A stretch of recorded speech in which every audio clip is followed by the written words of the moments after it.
Welcome in. Today's deep dive takes us back to 1983. We're talking Warren Buffett's letter to Berkshire Hathaway shareholders. A classic.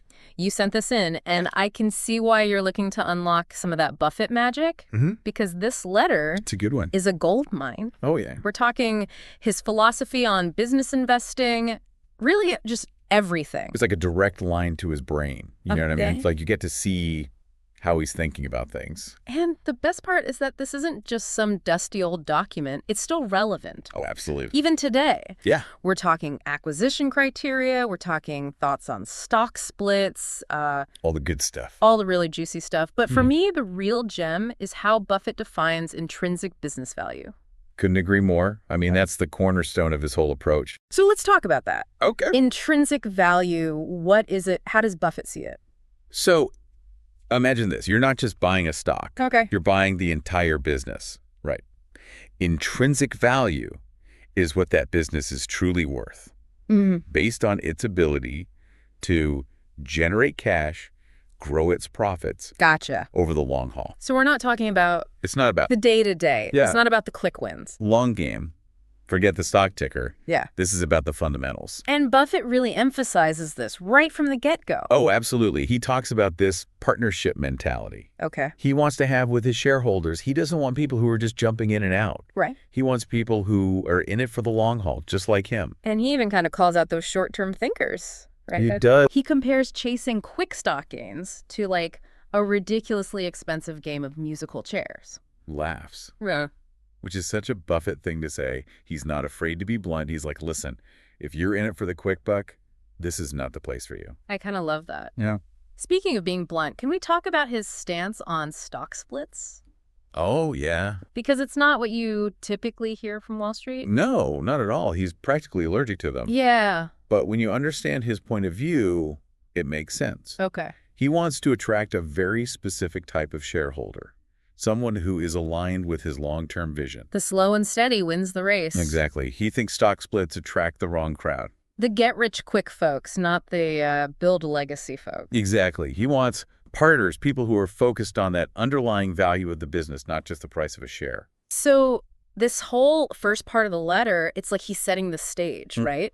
For how he thinks. He's laying the groundwork. It's about finding the right partners, ignoring all that market noise, and focusing on building something that has real, lasting value. Yeah, you said it. He's laying the groundwork for everything else that we're going to talk about. And trust me, it gets even juicier from here. Okay. Speaking of juicy, next up, Okay. we're going to talk about the story of Mrs. B and the Nebraska Furniture Mart. Oh, I love this one. This is a good one. Yeah. This story is a classic example of what Buffett looks for in a business and the people who run it. All right. So set the scene for us. Who is Mrs. B and what makes her furniture empire so special? All right, so picture this. Russian immigrant comes to America with practically nothing. No formal education. Her own daughter taught her English. Oh, wow. This is Mrs. B, and she builds this furniture empire, the Nebraska Furniture Mart, from a tiny $500 investment. Talk about the American dream. Seriously. Right. Talk about beating the odds. That's incredible. It couldn't have been easy, though. Oh, absolutely not. The furniture business is brutal, cutthroat. Yeah. But Mrs. B was a force. She battled intense competition, like took on the big retail giants in court when they tried to squeeze her out. You know what? What? She won. No way. Yeah, she was tough as nails. I love that. Talk about guts. Yeah, it's not just business savvy, it's sheer determination. And you know what? She was hands-on until the very end. Oh, I remember reading about this. Buffett even says she was out there on the floor selling carpets when she was 90 years old. 90 years old. That's amazing. I know, right? Yeah. But that's the thing about Mrs. B. She wasn't about status. It wasn't about taking it easy. Right. She cared about value for her customers, for her business. And Buffett recognized that immediately. He saw her incredible knack for buying smart, keeping her costs low, passing those savings right on to the customer. Makes sense, but okay. Yeah. So she's brilliant. She builds this amazing company. Right. Why sell? That's a great question. Especially to someone like Buffett who, let's be honest, has a reputation for doing things his way. Right. And you know what? That's where you see Mrs. B's true brilliance. Okay. It wasn't just about building a business. It was about building a legacy. She wanted to ensure that this company would be successful for generations to come. And she saw in Buffett I think, a kindred spirit, someone who shared her values, her long-term vision. And of course, Buffett being Buffett, he wasn't just interested in the business, right? He was impressed by her family, too. Oh, absolutely, especially Mrs. B's son, Louis, who ended up running the show. Mm-hmm. Buffett calls him one of the shrewdest buyers in the country. Really? Yeah, he saw in Louis the same dedication, the same eye for value Yeah. that Mrs. B had. It's almost like a passing of the torch, right? Exactly. It's about trust, shared values, and a commitment to something bigger than yourself. Those are the things that you can't always quantify on a balance sheet. Right. But they are invaluable to long-term success. So the Nebraska Furniture Mart story, it's more than just a business deal, right? Oh, for sure. It's a lesson in finding companies that have a really strong foundation, great leadership, Yep. and a real commitment to customer value. Absolutely. It's about seeing beyond the numbers and understanding that human element, the passion, the dedication. That's what separates Right. the good companies from the truly great ones. Okay, so we talked about Mrs. B. We talked about the Nebraska Furniture Mart. But this is Warren Buffett. He loves a good company. Oh, he does. He loves a good company. And he loves to talk about them. That he does. So who's next? Who's next? Let's move on to another one of his favorites, See's Candies. See's Candies. Everybody loves a good box of chocolates. Who doesn't? And this is where things get really interesting because this is our first real deep dive into what Buffett calls economic goodwill. Yes. This is where he starts to unravel why traditional accounting, while important, Doesn't always tell the whole story, especially when you're dealing with the brand like See's, which is practically synonymous with quality and nostalgia. Okay, before we get too deep into the weeds of economic goodwill, let's talk about what Buffett actually reveals about See's Candies itself. Okay. How are they doing? Yeah. What's his take on their performance? So he's surprisingly candid about some of the challenges they're facing. Oh, He highlights their exceptional brand loyalty okay. and their pricing power. People love these chocolates, They do. and they're willing to pay for them. They are, but There's always a but, isn't there? there always is. He also points out that their sales volume has been flat in recent years. Interesting. They've maintained their profitability by raising prices, which, again, Right. speaks to the strength of their brand. But it does raise some questions about their future growth potential. So it's a bit of a mixed bag. It is. Right. They have this incredible brand. People love them. They can charge a premium, but they're not growing as fast as maybe they could be. Exactly. And that's where this concept of economic goodwill comes in. Okay, let's dig in, because I have to admit, Yeah. goodwill, it's always been one of those businessy terms that's kind of fuzzy to me. It's one of those things that's easier to understand with an example, and luckily, Buffett gives us a perfect one with See's. Perfect. He breaks down how their acquisition back in 1972, when they were owned by blue chip stamps, really illustrates the difference between what's called accounting goodwill Okay. and what he refers to as economic goodwill. So let's break that down, because I think a lot of people hear goodwill and they think of it as this vague, feel-good term. Right, but in accounting, it has a very specific meaning. Okay. So when blue chip stamps bought See's for $25 million, their net tangible assets, and this is important, tangible assets are things you can physically touch, like inventory, equipment. Gotcha. Those were only around $8 million. Okay. That $17 million difference, Yeah. that's the accounting goodwill. Okay. That represents the premium that blue chip paid above and beyond those tangible assets. So essentially it's capturing the value of the brand name, the customer relationships, things like that. That makes sense. But Buffett, he doesn't really love the way accounting handles this. Exactly, because according to accounting rules, that $17 million in goodwill had to be gradually reduced Reduced how? or amortized over 40 years. Okay? So every year, See's would take this hit on their income statement to reflect this decrease in goodwill. And what's Buffett's problem with that? Well, his point is that it doesn't reflect reality. Okay. See's, with its devoted customer base and ability to raise prices, wasn't actually losing value. Right. In fact, Buffett argues that their economic goodwill, meaning the true value of their brand, their competitive moat, was actually increasing year after year. Even as the accounting goodwill was going down. Exactly. So it's like accounting is stuck in the past, just looking at the static snapshot. 100%. But Buffett's looking at the living, breathing business, the potential, right? Precisely.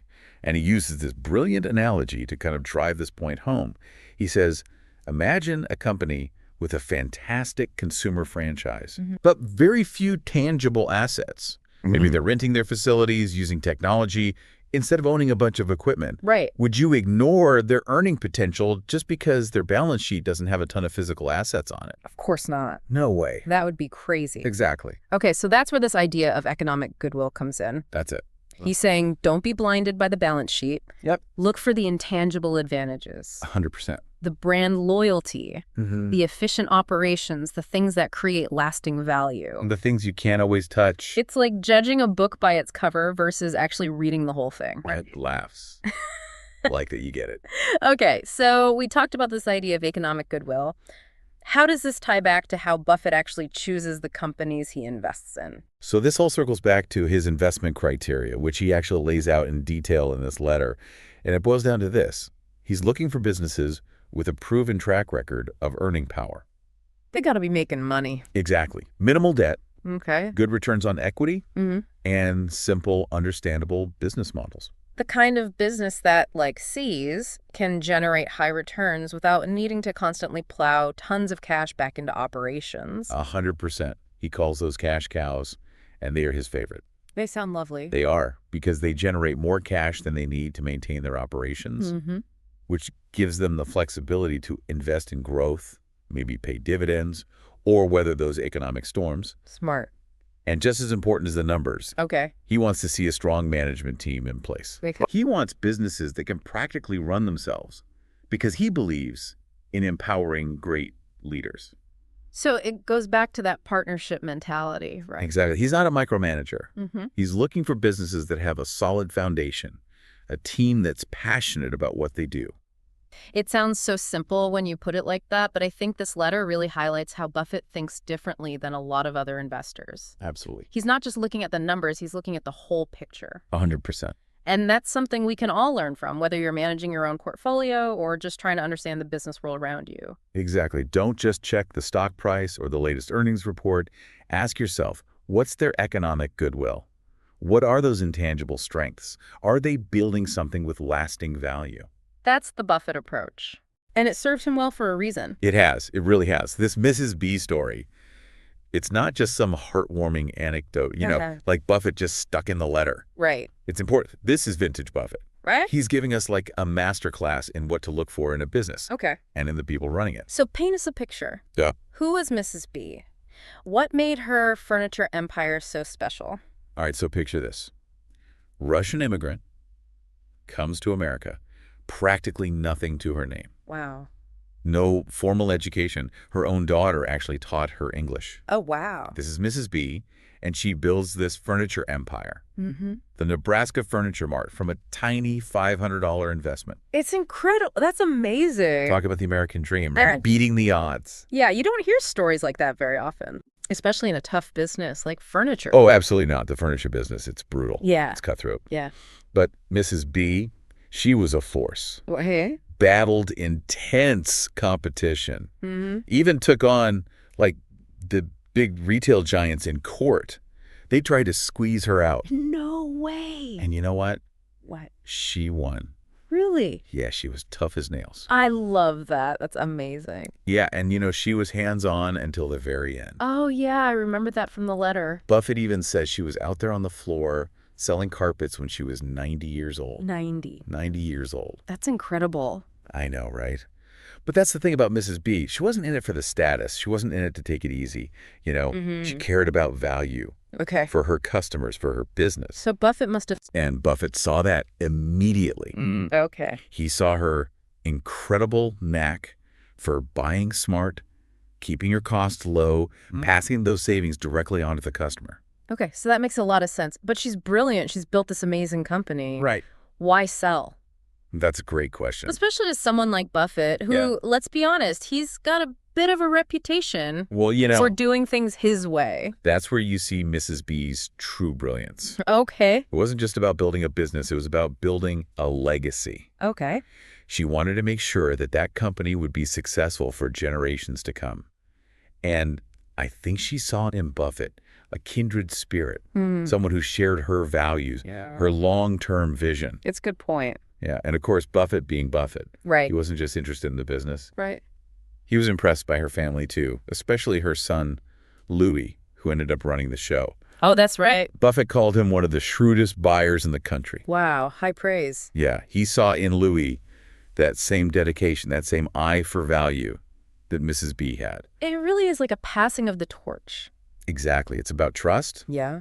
shared values, and a commitment to something bigger than yourself. It's more than just a business deal. And these are the things, you can't quantify them on a balance sheet, you know, Right. but they are so invaluable to long-term success.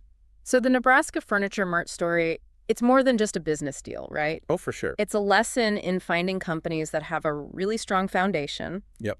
great leadership, and a real commitment to customer value. Absolutely. And, it's about seeing beyond the numbers and understanding that human element, the passion, the dedication. That's what separates the good companies Right. from the truly great ones. Okay, so See's Candies, amazing brand, loyal customers, but facing some growth challenges. Right. This is where that idea of economic goodwill comes in, right? This is it. And I gotta admit, it's one of those businessy terms that's always been a little fuzzy to me. It's definitely one of those things that's easier to kind of wrap your head around with an example. Okay.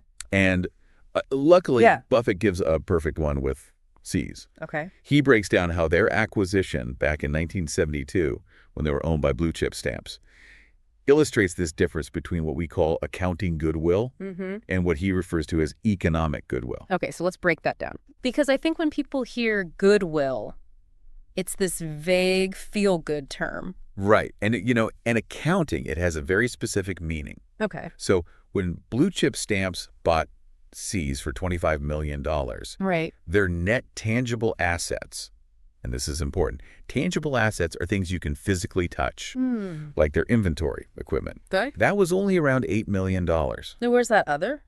That's $17 million difference. That's the accounting goodwill. Okay. So that represents the premium that blue chip paid above and beyond those tangible assets. So essentially, it's capturing the value of that brand name, those customer relationships, all that good stuff. That makes sense, but Buffett isn't completely sold on how accounting handles this. Well, exactly, because see, Yeah. according to the accounting rules, that $17 million in goodwill, that had to be gradually reduced. Reduced? How so? Or amortized is the technical term, over 40 years. Over 40 years. Yeah, so every year, See's would have to take this hit on their income statement. Just to Show this decrease in goodwill. to make it balance. Right. Okay, so what's Buffett's problem with that? Well, his point is that it doesn't actually reflect reality. Okay. See's with his, devoted customer base. Right, they're not going anywhere. And their ability to raise prices. Right. They weren't actually losing value. Okay. In fact, Buffett argues that their economic goodwill, so the true value of their brand, their competitive moat, was actually increasing year after year, Even though the books. even as that accounting goodwill was being amortized down. Interesting, so it's almost like the accounting is stuck in the past, right? 100%. It's like the static snapshot. Right. But Buffett's looking at the living, breathing business. He's looking at the potential. Exactly. Correct. And, he uses this brilliant analogy to kind of drive this point home. Yeah. He says, imagine a company with this amazing consumer franchise, but very few tangible assets. Okay. Maybe they rent their facilities. Maybe they're really tech forward, so they don't own a lot of equipment. Okay. Would you ignore their earning potential just because their balance sheet, isn't full of all these physical assets? Yeah, that would be crazy. Of course not. That would be nuts. So that's where this economic goodwill comes in. That's it. It's like you got to look beyond just the physical stuff. Don't be blinded by the balance sheet, right? Right. Look for those intangible advantages, that brand loyalty, efficient operations, the things that create that lasting value. It's the difference between judging a book by its cover and actually reading the thing. 100%, you got it. All right, so how does this tie back to how Buffett actually picks the companies he invests in? So this all kind of circles back to his investment criteria, which he lays out in detail in this letter. And it really boils down to a few key things. Okay. He's looking for businesses with a proven track record of earning power. They gotta be making money. Yeah, minimal debt, good returns on equity, and this is important, simple, understandable business models. The kind of businesses that, like, See's can generate those high returns without needing to constantly plow tons of cash back into the business. Exactly. He calls these cash cows. and they're his favorite. They sound fantastic. Oh, they're beautiful because they generate more cash than they need to maintain their operations. Right. Which gives them the flexibility to maybe invest in some growth, pay dividends to their shareholders, or weather those economic storms. It's like that saying, right? The best time to plant a tree was 20 years ago. The next best time is today. Exactly. Got to be prepared. You got to play the long game. Yeah. Okay, so you got to have a good business model. You got to have the cash flow. But it's not just about the numbers. Well, that's the thing, right? Yeah. He also wants to see a really strong management team in place. Okay, so they have to have good people running the show, too. He wants businesses that can practically run themselves. He trusts the people he's partnered with. He believes in empowering great leaders. It does go back to that partnership mentality. Exactly. He's not a micromanager, Mm-hmm. you know? Mm-hmm. He's looking for businesses with that solid foundation. Right. A team that's passionate about what they do. It sounds so simple when you put it like that. It does. But I think what we've talked about today really shows how Buffett thinks differently from a lot of other investors. He does. He's one of a kind. He's not just looking at the numbers, right? He's really trying to understand the business. He's looking at the whole picture. And that's something we can all learn from, whether you're, managing your own stock portfolio or just trying to understand how the business world works. Absolutely. So the next time you hear about a company, don't just check their stock price. Right, or their quarterly earnings. Ask yourself, what's their economic goodwill? What are the things that aren't always obvious? What are those intangible strengths? Are they building something with lasting value? That's the Buffett approach. It is. And it's worked out pretty well for him. It really has. This was a great deep dive. I learned a lot. Me too. Always fun chatting with you. Until next time.